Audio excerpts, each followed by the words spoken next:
जय श्री राम। प्रेमी भक्तों, ईश्वर अंश जीव अविनाशी, चेतन अमल सहज सुख राशि। रामचरितमानस की यह चौपाई केवल पढ़ने या सुनने के लिए नहीं है, बल्कि हमारे पूरे जीवन का सबसे बड़ा सत्य बताती है। जरा सोचिए, हम वास्तव में ईश्वर के अंश हैं, तो फिर हमारे जीवन में इतना भय, तनाव, क्रोध और दुख क्यों है? आखिर कहाँ खो गई हमारी सहज शांति, सहज सुख? तुलसीदास जी कहते हैं कि जीव मूल रूप से अविनाशी है। शरीर बदलता है, मन भी बदलता है, परिस्थितियाँ बदलती हैं, लेकिन आत्मा कभी नहीं बदलती। वह चेतन है, निर्मल है और उसका स्वभाव ही आनंद है। जैसे सूर्य हमेशा प्रकाश देता है, लेकिन बादल उसके प्रकाश को ढक लेते हैं, उसी प्रकार अज्ञान, अहंकार और विषयों की आसक्ति हमारी वास्तविक दिव्यता को ढक देती है। इसलिए हम स्वयं को केवल शरीर मान बैठते हैं और हर छोटी बड़ी घटना से दुखी हो जाते हैं। संतों ने कहा है कि दुख इसलिए नहीं है कि आनंद कहीं बाहर चला गया है, बल्कि इसलिए है कि हमने अपने वास्तविक स्वरूप को भुला दिया है।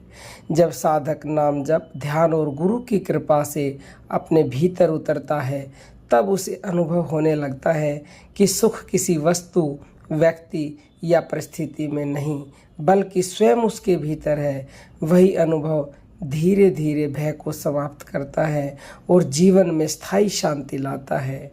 भगवत गीता में भी यही संदेश मिलता है कि आत्मा न जन्म लेती है, न मरती है, वह नित्य, शुद्ध और सनातन है। जब यह ज्ञान केवल बुद्धि में नहीं, बल्कि अनुभव में उतरता है, तब जीवन बदल जाता है। तब संसार वैसा ही रहता है, लेकिन उसे देखने की दृष्टि बदल जाती है। इसलिए आज स्वयं से एक प्रश्न पूछिए, क्या मैं स्वयं को केवल शरीर मानकर जी रहा हूँ? क्या अपने भीतर छिपे ईश्वर के अंश को पहचानने का प्रयास कर रहा हूँ? जिस दिन यह पहचान जाग जाएगी, उसी दिन आपके जीवन का सबसे बड़ा परिवर्तन शुरू हो जाएगा और आपको सहज में ही सुख मिलने लगेगा, क्योंकि आपको सुख सहज में प्राप्त है, था और हमेशा रहेगा। लेकिन हम उसको भूले हुए हैं और ना ही हम मानते हैं, ना ही उसे जानने का प्रयास करते हैं। तो आज से, अभी से अपने आप को शरीर मानना बंद कीजिए। आप एक शुद्ध निर्मल आत्मा हो और उस आत्मा का स्वरूप ही आनंद है, सहज आनंद है। तो आपको आनंद अपने आप ही मिलने लगेगा और ऐसा आनंद, ऐसा सुख मिलेगा जिससे बढ़कर कुछ भी न था, ना है और ना ही होगा।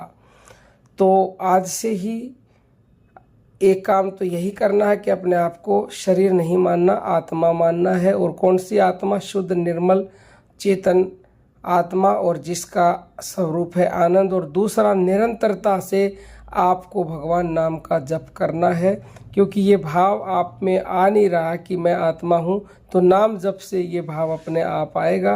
क्योंकि जब आप अंदर उतरोगे, अंदर वो चेतना जब जागेगी तो आपके जो अंदर वो चेतनता है, जो उसका स्वरूप है, उसको आप जानोगे, पहचानोगे, फिर आपका जीवन अपने आप ही बदलेगा। अगर आपको यह ज्ञान प्रेरणादायक लगा है तो वीडियो को लाइक कर सकते हैं, चैनल को सब्सक्राइब कर सकते हैं और बेल आइकन को प्रेस कर सकते हैं, ताकि आपको ऐसी ही और ज्ञानवर्धक नई वीडियो की नोटिफिकेशन मिल सके। और आप कमेंट में अवश्य लिखें कि मैं ईश्वर का अंश हूँ और मैं सहज सुख राशि हूँ। अब हम अपनी वाणी को विराम देना चाहेंगे। जय जय श्री राम।